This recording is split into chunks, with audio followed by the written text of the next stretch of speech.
Hello दोस्तों, तो चलिए अब ये अपना चैप्टर आगे बढ़ाते हैं। तो अब हम पढ़ेंगे अम्ल एवं क्षारक के विलयन कितने प्रबल होते हैं। तो चलिए देखो, इसको जानने के लिए हम सार्वत्रिक सूचक जो अनेक सूचकों का मिश्रण होता है। ठीक, एक क्या होता है हमारे पास, सार्वत्रिक सूचक होता है जो अनेक सूचकों यानी कई सारे सूचकों का क्या होता है, मिश्रण होता है ना। आप देखिए आगे पढ़ते देखिए, सार्वत्रिक सूचक किसी विलयन में हाइड्रोजन आयन की विभिन्न सांद्रता को विभिन्न रंगों में प्रदर्शित करता है।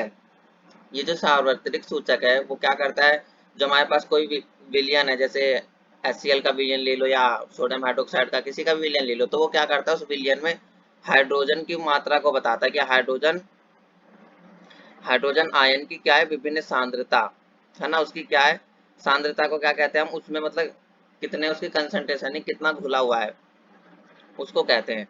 तो ये जो होता है सार्वत्रिक सूचक किसी विलयन में हाइड्रोजन आयन की विभिन्न सांद्रता को विभिन्न रंगों यानी विभिन्न यानी कई तरीके के कलर्स में बताता है, रंगों में प्रदर्शित करता है।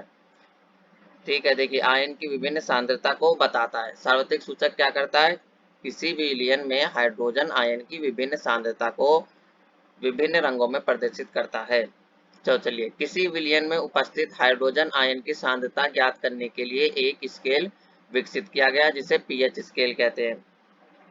अब ये पीएच स्केल क्या है, तो देखिए पीएच स्केल आपका, ये देखिए पीएच स्केल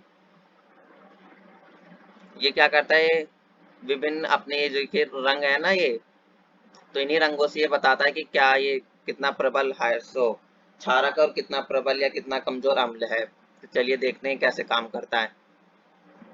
देखिए पीएच में पी सूचक उषांश जो एक जर्मन शब्द है का अर्थ होता है शक्ति।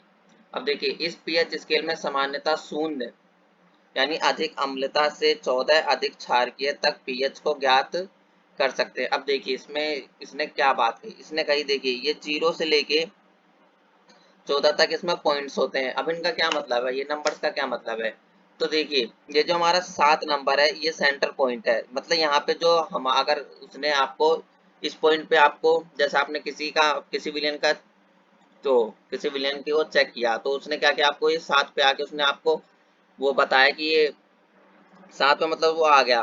तो आपको क्या पता चलेगा, 7 का क्या मतलब, वो उदासीन यानी कि वो ना न्यूट्रल है, ना तो वो अम्लीय है और ना ही वो क्षारकीय है।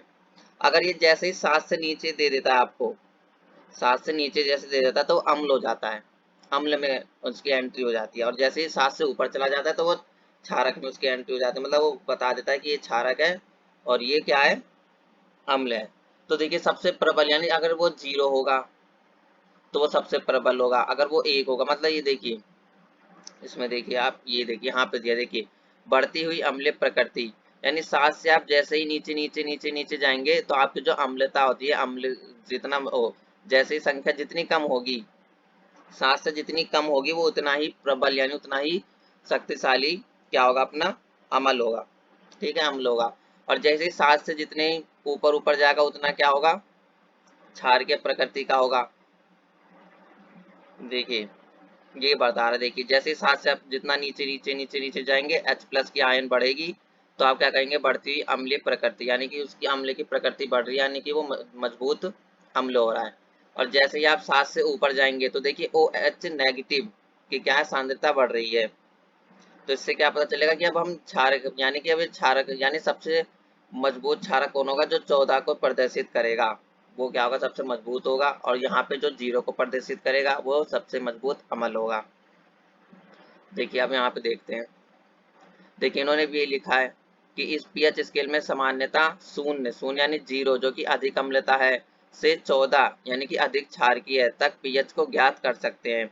देखिए पीएच को एक ऐसी संख्या के रूप में देखना चाहिए जो किसी विलयन की अम्लता अथवा क्षारकीयता को दर्शाता है। ठीक है, जो पीएच स्केल होता है वो क्या करता है, वो किसी भी अम्ल की क्या करता है, अम्लता अथवा क्षारकीयता को क्या करता है, दर्शाता है। देखिए हाइड्रोनियम आयन की सांद्रता जितनी अधिक होगी उसका पीएच उतना ही कम होगा। ठीक है, हाइड्रोजन आयतन यानी जो हाइड्रोजन था यानी जो H+ आयन जो दे रहा था उसकी आयतन जितनी अधिक होगी उसका पीएच उतना ही कम होगा, यानी कि वो अम्ल में होगा। अब देखिए उदासीन विलयन के पीएच का मान 7 होगा। अब देखिए उदासीन उदासीन यानी सात पी, सात पी यानी ना तो वो अम्ल है और ना ही क्षार के, वो उदासीन हो गया, जैसे अपना सोडियम क्लोराइड था। ठीक है, उदासीन विलयन के पीएच का मान 7 होगा। यदि पीएच स्केल में किसी विलयन का मान 7 से कम, अब देखिए यहाँ पे सीधा लिखा है मान 7 से कम, इसको ये मार देता हूं मैं, देखिए 7 से कम हो तो यह अम्लीय विलयन होगा। ठीक है, यदि पीएच 7 से, अब देखिए क्या आ गया, पीएच स्केल का मान अगर 7 से 14 तक बढ़ता है तो यह विलयन OH नेगेटिव की सांद्रता में वृद्धि को दर्शाता है। इसका मतलब क्या है, ये क्षारक की शक्ति, ये देखिए क्षार की शक्ति बढ़ रही है। ठीक है, ये समझ गए आप। देखिए भाई चित्र में देखिए उन्होंने लिख के भी बताया है, 7 से जैसे आप नीचे जाएंगे तो आपकी ये क्या आगे अम्लता बढ़ेगी, और जैसे ही 7 से ऊपर ऊपर आप जाएंगे तो आपकी क्षारक की प्रकृति बढ़ेगी, लेकिन अगर आप 7 पर रहेंगे तो देखिए उदासीन रहेगी। चलिए, तो आप ये पीएच स्केल अच्छे से समझ गए। तो देखिए उन्होंने देखिए दिया है 14 का क्या होता है, सोडियम हाइड्रोक्साइड लगभग 14 के बराबर होता है। सबसे मजबूत क्षारक कौन सा हमारा, सोडियम हाइड्रोक्साइड। चलिए अब देखिए, अम्ल तथा क्षारक की शक्ति विलयन यानी जल में क्रमशः H+ आयन तथा OH आयन की संख्या पर निर्भर करती है। अभी क्या कह रहा है कि जो अम्ल और क्षारक की शक्ति कैसे निर्भर करती है, जो जल में होते हैं वो जो जितने H+ आयन देगा, मतलब जल में जितने H+ आयन देगा, या अम्ल होगा तो H+ आयन देगा, अगर क्षारक होगा तो H नेगेटिव देगा, आयन की संख्या पर निर्भर करता है। ठीक है, अगर जैसे अब आप क्या नाम है HCl ले लिया, HCl ने मान लो 5 दे दिया, और वही आपने सल्फ्यूरिक एसिड ले लिया तो सल्फ्यूरिक एसिड ने 3 दे दिया, तो अब इससे क्या पता चला, जो ज्यादा संख्या में H+ आयन देगा वो क्या है, प्रबल अम्ल होगा। और ऐसे अगर जैसे क्षारक का ले ले तो जो सबसे ज्यादा OH नेगेटिव आयन देगा वो प्रबल क्षारक होगा। ठीक, अब चलिए देखिए, अधिक संख्या में H+ आयन उत्पन्न करने वाले अम्ल प्रबल अम्ल कहलाते हैं, जैसा भी मैंने बताया, और जबकि कम H+ आयन उत्पन्न करने वाले अम्ल दुर्बल अम्ल कहलाते हैं। दुर्बल एवं प्रबल क्षारक क्या होते हैं, यही होते हैं जो OH नेगेटिव देंगे, ज्यादा देंगे, देखिए अधिक संख्या में OH नेगेटिव जो देंगे वो प्रबल क्षारक कहलाएंगे, और OH नेगेटिव जो कम संख्या में उत्पन्न करेंगे वो क्या करेंगे, दुर्बल क्षारक कहलाएंगे।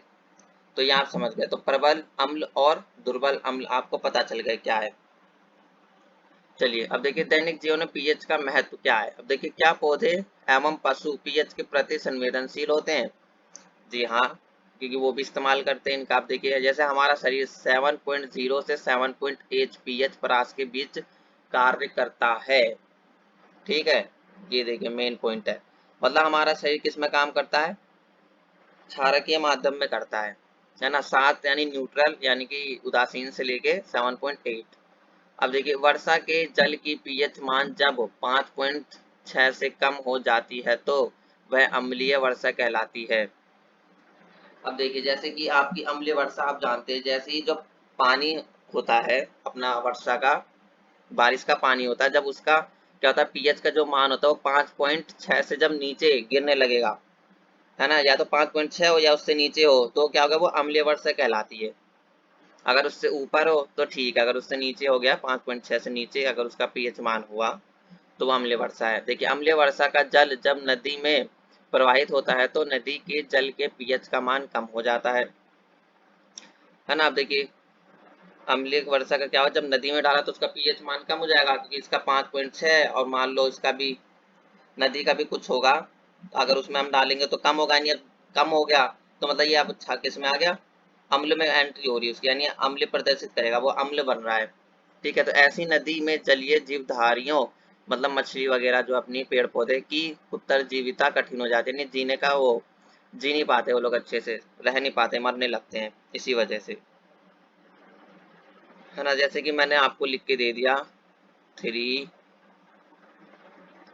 3 और 4, है ना। जैसे ये मान लीजिए, ये कोई सा मैंने अम्ल का आपका पीएच का दे दिया, ये दूसरे अम्ल का क्या दिया, पीएच मान दे दिया, तो इनमें से सबसे प्रबल कौन सा अम्ल है, 3 है या 4 है, तो सबसे प्रबल अम्ल क्या होगा, 3। ठीक है, जितना कम होगा वो उतना ही प्रबल अम्ल होगा। अब यदि मैंने ये हाथ दे दिया आपको, है ना, ये नहीं, ये दे दिया मैंने आपको 7 दे दिया, है ना, 7.2 दे दिया, और यही मैंने आपको दे दिया 12। तो इनमें से अधिक क्षारक कौन है, अधिक क्षारक प्रकृति का कौन है? तो आप कह दोगे सीधा 12, क्योंकि हमने पढ़ा है अगर 7 से ऊपर जो जितनी जितनी संख्या उसकी ज्यादा होगी वो सबसे अधिक क्षारक होगा, और जितनी कम होगी वो अम्ल होगा। और 7 इनका क्या होता है, सेंटर पॉइंट होता है ना, मीडियम होता है। तो चलिए अब देखिए दूसरे ग्रहों में अम्ल पदार्थ क्या है। देखिए शुक्र यानी वीनस का वायुमंडल सल्फ्यूरिक अम्ल के मोटे श्वेत एवं पीले बादलों से बना है। सोचिए आप, देखिए सल्फ्यूरिक अम्ल जो कि ये भी एक प्रबल अम्ल है, उसके मोटे श्वेत एवं पीले बादलों से बना है। क्या आपको लगता है कि इस ग्रह पर जीवन संभव है? अगर वहां पे अगर बारिश हो गई तो क्या होगा वहां पे, आप सोचिए। वहां के तो पेड़ पौधे पूरे जल के पता नहीं क्या हो जाएगा, उनका पिघल जाएंगे। चलो, आपके बगीचे की मिट्टी का पीएच क्या है? तो इसके लिए भी हम क्या करते हैं कि अच्छी उपज के लिए पौधों को एक विशिष्ट पीएच परास की आवश्यकता होती है। किसी पौधे के स्वस्थ विकास के लिए आवश्यक पीएच को ज्ञात करने के लिए विभिन्न स्थानों से मिट्टी एकत्र किए जाए एवं क्रियाकलाप के अनुसार उनके पीएच की जांच कीजिए। अब देखिए इसमें क्या है, ये जो मिट्टी का है कि क्या होता है, कहीं कहीं जैसे अब यही हो गया आपका एसिड रेन होती है, यानी कि वो अम्लीय वर्षा होती है, उससे क्या होता है अब मट्टियों पे वो गिरेगा। अब वो गिरेगा तो वो क्या करेगा, हमारी मट्टियों को क्या करेगा, अम्ल अम्ल उसमें अम्ल की प्रकृति बढ़ा देगा। तो जिसकी वजह से हमारे पौधे क्या होते हैं, हम वो जीवन वो क्या पता है उग नहीं पाते हैं, मतलब उभर नहीं पाते हैं, क्योंकि अब वो क्या हो गया, वो अम्लीय हो गए। तो हमें कैसा वो चाहिए, लगभग न्यूट्रल चाहिए। अब हमारे मिट्टियों में क्या है, अम्ल की प्रकृति ज्यादा है, तो हम क्या करेंगे उसमें अब क्षारक को मिलाएंगे। तो यही सब किसान करते हैं, वो अपनी क्या करते हैं, मिट्टी को लेते हैं और जांच केंद्र में ले जाके चेक करवाते हैं, तो वो जांच केंद्र वाले इनको बता देते हैं कि इसमें आपको क्या मिलाना है। तो ये ऐसे ही करता है। अब कहीं कहीं की मिट्टी क्षार की ज्यादा होती है तो वो लोग अम्ल मिलाते हैं। चलो, अब देखिए हमारे पाचन तंत्र का पीएच, इसको देखिए, ये अच्छा है। देखिए हमारा उदर हाइड्रोक्लोरिक अम्ल, उदर यानी कि हमारा क्या, उदर क्या होता है बताइए, स्टोमक, पेट अपना जिसमें भोजन जाता है 4 से 5 घंटे के लिए, है ना। हाइड्रोक्लोरिक अम्ल यानी हाइड्रोक्लोरिक एसिड उत्पन्न करता है, जो कि सबसे मजबूत वो सॉरी मजबूत कह रहा हूँ, सबसे प्रबल अम्ल होता है ना। आप देखिए अपच की स्थिति में उदर अत्यधिक मात्रा में अम्ल उत्पन्न करता है, जिसके कारण उदर में दर्द एवं जलन का अनुभव होता है। अब देखा है आपने कभी, आपको ऐसे सीने में गरम गरम सा लगता है और थोड़ा दर्द सा भी महसूस होता है, जलन महसूस होता है आपके यहाँ सीने के नीचे बीच में, है ना। वो क्यों होता है, क्योंकि क्या करते हैं, ज्यादा अम्ल उत्पन्न कर देता है ना, ज्यादा अम्ल बना देता है, जिससे हमें थोड़ा सा नुकसान करता है। तो फिर इस दर्द से मुक्त होने के लिए एंटासिड, है ना, एंटासिड जैसे क्षारकों का उपयोग किया जाता है। अब हमने एंटासिड क्षारक क्यों लिया, क्योंकि हमें पता है, क्योंकि इसने क्या किया, अम्ल उत्पन्न किया। अब अम्ल का प्रभाव कम करने के लिए हम क्या करते हैं, क्षारक से रिएक्शन कराते हैं। तो यही हमने किया। तो हमने क्या किया, जो हाइड्रोक्लोरिक अम्ल है उससे हमने क्या रिएक्शन किया, एंटासिड दिया, जिससे हमें आराम मिल गया। एंटासिड एक क्षारक प्रकृति का वो गोली वगैरह होती है, उससे खाते हैं, है ना, उससे ठीक हो जाती है। लेकिन क्या करते हैं वो, हाँ, ये लेते हैं। अब देखिए इसके लिए magnesium hydroxide, milk of magnesia जैसे दुर्बल क्षारक का उपयोग किया जाता है ना। हम इसका भी उपयोग करते हैं, मिल्क ऑफ मैग्नीशिया, जिसे हम मैग्नीशियम हाइड्रोक्साइड कहते हैं। अब देखिए पीएच परिवर्तन के कारण दंत क्षय। अब हमारे दांत कैसे सड़ते हैं, है ना, कैविटी कैसे आती है हमारे मुंह में। अब देखिए समझिए, मुंह के पीएच का मान 5.5 से कम होने पर दांतों का क्षय प्रारंभ हो जाता है। अब जैसे ही हमारे मुंह का पीएच 5.5 से कम होगा तो हमारे दांत सड़ने लगेंगे। अब देखिए दांतों का इनेमल, जो सबसे ऊपरी भाग होता है अपने दांत का व्हाइट वाला, दंत वक्ल, इनेमल इंग्लिश में कहते हैं, और दंत वक्ल बल्क, सॉरी दंत बल्क हिंदी में कहते हैं। आप नाम क्या करें, इंग्लिश में ही याद रखें अगर आप 11th में साइंस लेने की सोच रहे हो तो। अब देखिए कैल्शियम हाइड्रोक्सी एपिटाइट, है ना, कैल्शियम हाइड्रोक्सी एपिटाइट यानी कि कैल्शियम फॉस्फेट का क्रिस्टल रूप से बना होता है। धातु जो इनेमल है वो किससे बना होता है, या तो आप बता दें कैल्शियम हाइड्रोक्सी एपेटाइट, या फिर आप बोलते कैल्शियम फॉस्फेट के क्रिस्टल रूप से बना होता है, जो कि शरीर का सबसे कठोर पदार्थ है। शरीर का सबसे कठोर पदार्थ कौन सा होता है? अपना इनेमल, जो कि किससे बना होता है? Calcium hydroxyapatite. चलिए अब देखिए, यह जल में नहीं घुलता, लेकिन मुंह की पीएच का मान 5.5 से कम होने पर यह संक्षारित हो जाता है। अभी जो अपना इनेमल है, यानी कि कैल्शियम हाइड्रोक्सी एपेटाइट, ये क्या होता है? पानी में नहीं घुलता, लेकिन जैसे हमारे मुंह का पीएच 5.5 से कम होने लगता है, ये संक्षारित यानी सड़ने लगता है। मुंह में उपस्थित बैक्टीरिया, है ना, हमारे मुंह में क्या होता है? बैक्टीरिया होते हैं, ये 24 घंटे समझ लो हमारे मुंह में रहते हैं। भोजन के पश्चात मुंह में अवशिष्ट शर्करा, शर्करा यानी शुगर, शुगर किस में होता है? अपने रोटी चावल वगैरह सब में लगभग शुगर होता ही होता है। अवशिष्ट यानी जो कि बच जाते, अपने दांतों वगैरह में फंस नहीं जाते हैं, मुंह में रह जाते हैं। एवं खाद्य पदार्थों का निम्नीकरण, निम्नीकरण करने लगते हैं, यानी कि उन्हें खा खा के उन्हें छोटे छोटे टुकड़ों में तोड़ने लगते हैं, करके अम्ल उत्पन्न करते हैं। तो क्या करते हैं वो, जब इनका निम्नीकरण करते हैं यानी टुकड़े करते हैं उनके, तो क्या करते हैं वो अम्ल भी बनाते हैं साथ में। अब यही अम्ल बनाते हैं, अब भोजन के बाद मुंह साफ करने से इससे बचाव किया जा सकता है ना। अब ये जो अम्ल बनाते हैं इसका निम्नीकरण करते करते, अगर हम अपना मुंह साफ नहीं करते तो ये अम्ल हमारे मुंह में रहता है, ये बनाते जाते। अब जैसे ही 5.5 से नीचे अपना पीएच हो गया मुंह का, तो दांत सड़ना शुरू हो जाते हैं। अब इससे बचने के लिए, है ना, हम मुंह साफ कर सकते हैं। मुंह की सफाई के लिए क्षारकीय दंत मंजन, है ना, क्षारक पदार्थ के क्या कहते हैं? क्षारक दंत मंजन, यानी दांत वाले मंजन अपने करते हैं। जो कोलगेट वगैरह होते हैं ये सारे क्षारक प्रकृति के होते हैं, का उपयोग करने से अम्ल की अधिक मात्रा को उदासीन किया जा सकता है। समझ गए? जिसकी वजह से हम क्या करते हैं? अपना दांत को सड़ना रोक सकते हैं। अब देखिए, पशु एवं पौधों द्वारा उत्पन्न रसायनों से आत्मरक्षा।